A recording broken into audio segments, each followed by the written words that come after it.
Everybody, how you guys doing out there? Welcome to another episode of Halloween at the Manor.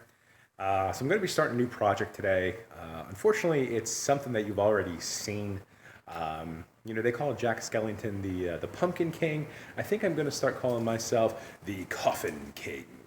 So what happened is if you saw my last video on the coffin table, that was actually built for a friend of ours. Well, we brought that up yesterday because she came to pick it up, and we put it in our living room. And my wife and I were both like, that looks really cool there.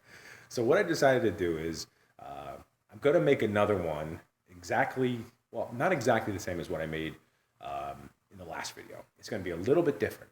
And what we're going to do is instead of painting it black, we're going to stain it so it matches with the color of our furniture that's already in our living room. And the handles that we're going to put on there are gold. Now, another thing that we're going to do is, since we only really use that room to kind of hang out in and have coffee and talk and stuff, we're not going to put a lid on it. So I'm just going to make this thing one coffin. And then what we're going to do is, instead of having the coffin go from the top down the whole way to the carpet, I'm actually going to put some legs on it. And right now I'm thinking I'm going to use 4x4 legs, and then I'm going to kind of dress them up a little bit, make them look a little fancier. But that's what we're going to do today. So I'm going to take you guys through this. Like I said, if you saw the last video, I don't know if this is going to bore you or not, but it will be similar. But if you're interested in another way to potentially make a coffin table, I'm going to show it to you now. So why don't we get going? So the first thing we're going to do, just like we did on our last one where we built the coffin table for our friend, we're going to set up the template. So this is going to be how we're going to set up the size of the coffin. Now, I wrote down some measurements here, as you can see. So this thing is going to be 4 feet long. It is going to be 30 inches where the coffin peaks. The top, I made 15 inches. The bottom is 13 to give it that shape. The first peak is going to go, if you measure the top down, I'm taking it 16.5 inches. And then what is left over is from this down to the 4-foot is about 31.5 inches. This, using a miter saw, we went ahead and we cut out the shape of the coffin that we want. So now the next thing we're going to do is, now that we have the shape of the bottom, we're going to start building the frame around this. So we have completed the frame for the bottom of the coffin. So this is actually going to be the inside of the bottom of the coffin. So now we're just going to start building up. The next thing we're going to do is we're actually going to build the second frame around here. Okay, so what we did is, and if you saw my last video, you know this is how I like to do it, we built the second frame. And what I like to do is, once I have the first frame built, which is on the bottom, I like to build the second frame. And what I like to do is, I like to attach the second frame to the first frame, and I put these screws in there. And then what I do is, once I'm done, once I have everything bolted in, I take these screws out, and then we have 2 frames that are the same size, so we know that everything will line up once we start building, the coffin upward. We got all of the pegs up, and all of these pegs measure 13 inches high. What we're going to do is we want the coffin to be at the end of the day, we want the coffin to be 60 inches high. So from the very bottom, we're going to put the frame on top next, and then then another level of plywood, layer of plywood.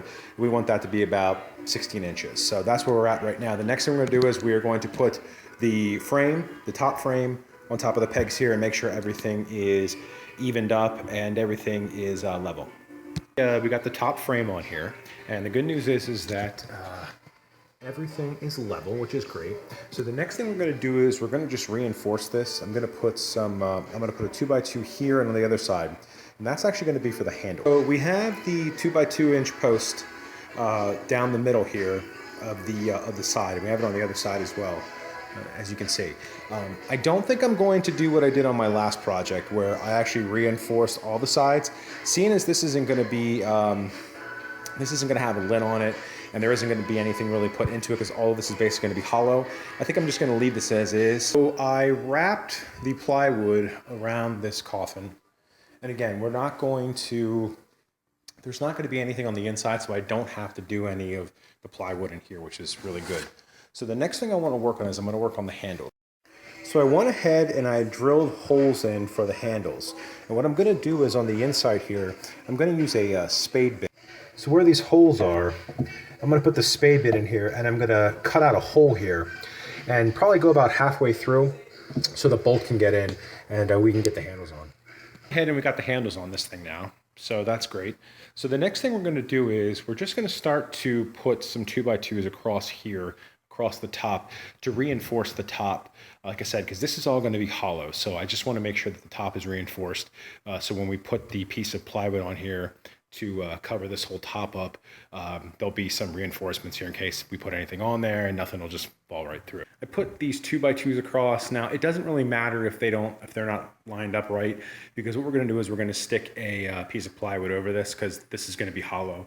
So that doesn't matter. I really just wanted to reinforce this once we put the plywood on it. Day 2. My plan today was to start working on the legs. However, I tried a few ideas, but none of them looked right. So now I'm not sure if I will end up doing that or not. I did, however, decide to make this coffin table look a little bit more fancier, so I started adding trim around the coffin. I did run out and will have to go to Lowe's to get some more. I wanted to do this to our coffin table we have in our basement, but when I originally built it, I ended up running out of time and didn't want to spend the extra money on it. Day 3. I went to Lowe's today and got some more 1x1 inch trim wood, and I finished all the trim around the coffin. The next step is to cut out the top. As you can see, I had the shape drawn out on the 5mm plywood. I went ahead and cut out the top using the miter saw. The next step is to bolt this down and then start running 1x3 inch trim wood around the top of the coffin table. The plywood is now bolted down and the trim is completed on the top. I used 1x3 inch trim wood on the top instead of the 1x1 inch I used on the sides because I wanted to make sure when I bolted the trim down it would be connected to the 2x2 inch frame that makes up the inside of the coffin table. I ended up deciding to run 1x1 inch trim on the sides of the coffin that did not have handles. I thought it might look different, and it's an idea that I had wanted to try for a while. I finished wood filling all the screw holes and seams. I did not wood fill the gap between the trim on the top of the coffin and the frame. I wanted to give it the illusion of having a lid.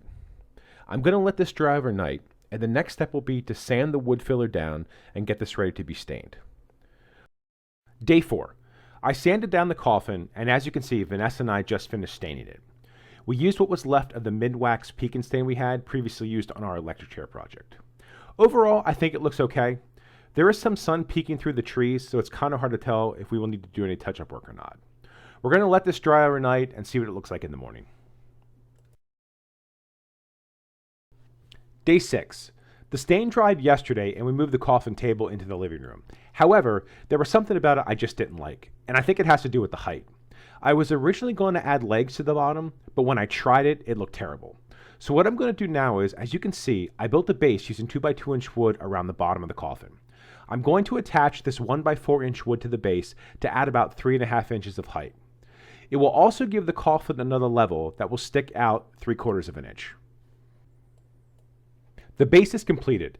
I finished wood filling the screw holes and seams. I'm going to let this dry for about a half an hour and sand it down. Unfortunately, Lowe's doesn't carry the min-wax pekin stain we originally used, so I had to go with a different color, Mission Oak. I'm going to stain the base, but depending on how different it is from the pekin color, I may have to restain the whole thing. There was a significant difference in color, so I had to restain the whole coffin in Mission Oak. And honestly, I like it much better. The stain has a hint of cherry to it, and it just looks incredible. I'm going to let this dry overnight and see what it looks like in the morning. Hopefully, the changes I made today will be what I felt was missing.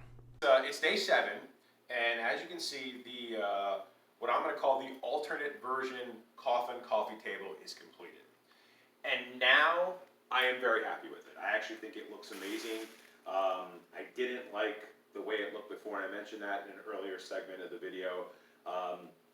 Originally we had it that we didn't have this base on it, and I think the problem was it just sat too low. So by adding this base here, this extra 3.5 inches on this base, I think really made all the difference. Also, we originally used a pekin colored stain, and we actually ran out and had to get another stain, and I got a Mission Oak stain, and I think that just gives this table a richer look, and finish. So overall, I am extremely happy with this and the way it turned out. If you're curious about how much this costs to make, It was roughly about $200. I did spend more money. I did have to use more supplies on this one than I did on the previous one that we built for our friend. So I did have to spend a little bit more. So this was roughly about $200. As far as labor time, I'd say it was around 30 hours, give or take maybe an hour or two. But overall, I think it looks great. Let us know in the comment section what you guys think. If you like this version, or if you saw our other version, do you like that version instead of the one that we made for our friend? But anyway, I don't want to take up too much more of your time. If you like what we're doing here on the channel, please subscribe. If you like this video in particular, please hit the like button. Also, if you like what we're doing and you want to know when we upload a video right away, all you have to do is hit the notification bell next to the subscribe button. But anyway, Vanessa's behind the camera. Anything that you want to add to that? Or You're a lunatic, you have OCD, and you're a perfectionist. But you suffer for your art. It's true, but you have to admit that this one is better than the one we had before. Yes. What I'm going to do is, I'm going to put a picture up right at this point in the video.